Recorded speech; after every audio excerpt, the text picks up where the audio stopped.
So good afternoon, everyone. I think if you read from the abstract, we are obviously not Dr. Linda Salu, and we'll be presenting on her behalf. So this is Sabrina, and my name is Mavis, and we are life science undergraduates from the National University of Singapore. Now, I think we've learned a lot about, we've gotten a lot of information in the conference in the past day, and a lot of the information has been packaged to enhance our understanding in seagrass. Now, how about we put this in a different perspective? That seagrass research can teach students just like us another way of thinking, of working, and even a way to personally develop ourselves. Now, Sabrina and I come from the Special Program in Science, or SPS, which is an interdisciplinary science program based in the National University of Singapore. SPS welcomes students just like us who have a passion for integrated sciences and a drive for research.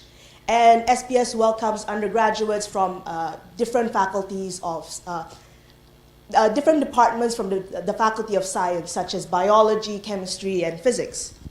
Now, SPS is driven to develop the research skills of these students and introduce them to 4 different thematic modules and trying to establish an interconnectivity between them. Now, after the 2-year program, some of us return as student mentors to help the staff in planning and facilitating these modules. Now, out of the 4 thematic modules, we have the Earth. And the Earth has given us the opportunities to do fieldwork, fieldwork research. Yeah. And that Earth takes a systems approach in understanding the planet Earth. So out of this, we actually take a look at the biosphere over here. And in the biosphere is where we have opportunities for fieldwork at St. John's Island.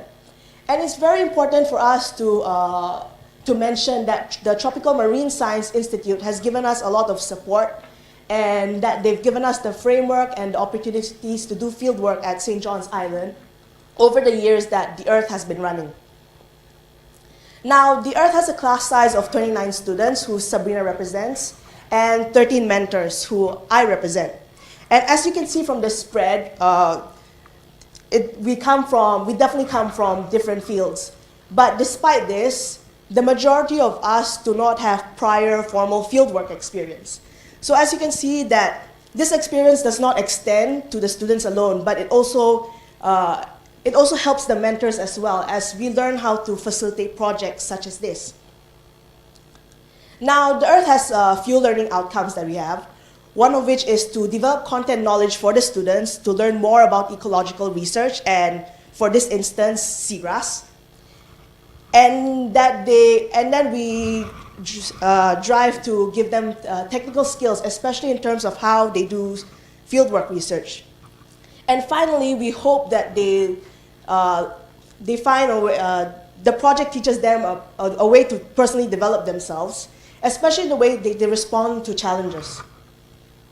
Now, before Sabrina goes on to tell us about the fieldwork, I'd like to raise a few, I'll just show you a brief timeline of events that lead up from the start to the end of the fieldwork portion of this module. So even before the semester has started, the fieldwork portion for the module has already started to be planned by the SPS staff, the mentors, and TMSI. And we have already gone down to St. John's Island and Lazarus to see the landscape in terms of safety, because safety is our biggest concern when we bring students over from the mainland Singapore to St. John's. Now, from the start of the semester to the actual fieldwork, the students were given 3 weeks to plan their research project regarding seagrass. Then after 3 weeks, they were given, after the fieldwork, they were given 3 more weeks to analyze the data they received from the fieldwork for their final presentation. Sabrina? Hi, so I'll be telling you a bit about how we carried out our fieldwork, because as you know, many of us come from different courses, not just in biology, so we felt that we had to generate ideas. We had a few leading questions such as, why are we carrying out this fieldwork, when are we going to do it, where is it, and how we're going to carry out our fieldwork. And these lead us to establish our aim for this whole experience. We finalized the idea and we decided that we'll come up with a baseline study because many of us don't know much about seagrass. So through reading papers, we established a baseline study and we had a standardized protocol after that. Because we didn't want to waste time outfield deciding many different protocols along the way, we made sure to do our planning beforehand. And these are the images that we got. So for the top image, it shows St. John's Island, and the bottom image shows Lazarus Island, which is another island that is walking distance away from St. John's Island. As you can see, there's actually a bit of difference in like the tide conditions, and we'll talk a bit about that later. And after we got our samples, we made sure to do data analysis. So we're very happy that TMSI staff Yan Xiang taught us about how we're going to carry out how we handle our samples. And we also had a statistics lecturer who helped us and taught us on how we're going to analyze our data to get some results that would support our hypothesis. So the images on the right, these are actually generated by our students. So all in all, it was a very good experience for all of us, as we felt there were a few strengths that we had during this experience, such as problem-solving skills. We appreciate that the TMSI staff doesn't give us direct answers, and they probe us into thinking about what are possible ways of solving problems, such as when we wanted to throw the quadrat, and we want to have a standardized protocol. Yan Xiang would ask, like, so how are you going to throw the quadrat such that it's standardized? Are you going to throw it up or down or whatever way you're going to do it? And I appreciate that they don't give us the answers because we get to think for ourselves and everyone works together. So that's some of the strengths. In terms of weaknesses, because we've never done this before, there are a lot of things that we had to take note of, such as our time frame, and we were not the most confident in handling seagrass because we've not touched seagrass before. And as said previously about how some people mistook seagrass as seaweed, yeah, we were one of those people. So yes, so these are some of the images that we got, and this was a very nice experience for us because we never knew that fieldwork was so tiring and so difficult. Yes, we did not know because all of us, especially from us, we come from biological sciences, so we don't go outfield, we stay in the lab, and everything is very fixed for us. But yeah, new truth for all of us. So yes, as we have said about the time limitations that we had outfield, because this is part of our module, it took up a quarter of our grade, but it was only a 6-week project, so we don't really have a lot of time, and that was one of the problems that we had. And also the on-site changes, such as we had to communicate between Lazarus Island and St. John's Island, but while at St. John's Island, the conditions were okay. They were able to collect their samples, but for us, if we threw the quadrat, it would probably go into the sea and we'll never retrieve it again. So that was one of the problems. Yeah. So this is the image at Lazarus Island at night. It's very nice, actually.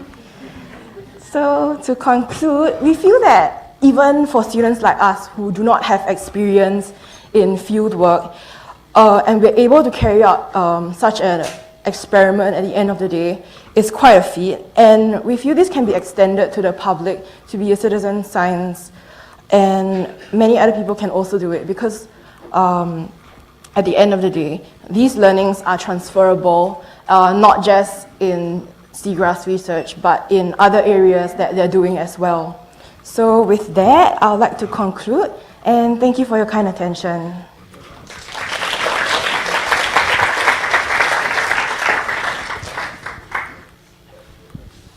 Thank you. We actually have about 5 minutes for questions. Open to the floor and they can bombard away. No one has any questions?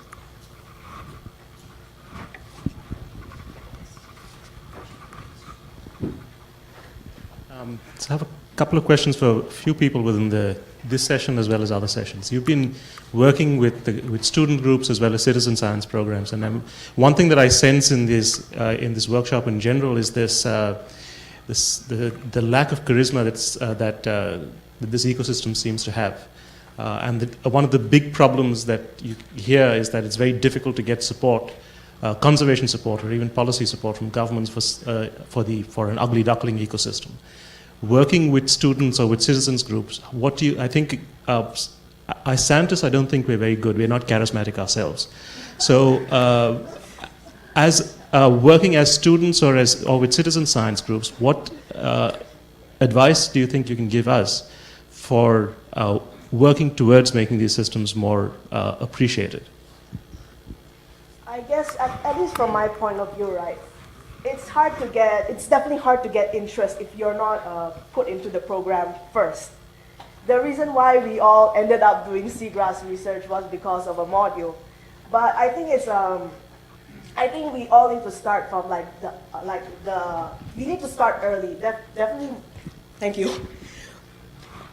Okay, we definitely need to start early when it comes to education, like in different forms, even if it's seagrass research or the importance of Great Barrier Reefs and all that. We definitely need to start early, and the appreciation can only come if we put this put lessons such as this into our modules first. Because I'll be honest, I had no idea what seagrass is. I really thought it was just a plant in the sea, and it didn't really do much. But from what I've learned, from the conference and from watching and observing these students do their work, seagrass can definitely bring a lot of ecosystem services. They're actually good sinks for carbon as well. It's only when I'm exposed to this I actually understand the importance of seagrass research. So I'm actually quite surprised myself that yeah, definitely, it's really important. So I at least for my advice, we definitely have to find a way to insert this early, maybe into school curriculums. Like, we need to make it something small, make it a bit more rah-rah. Yeah?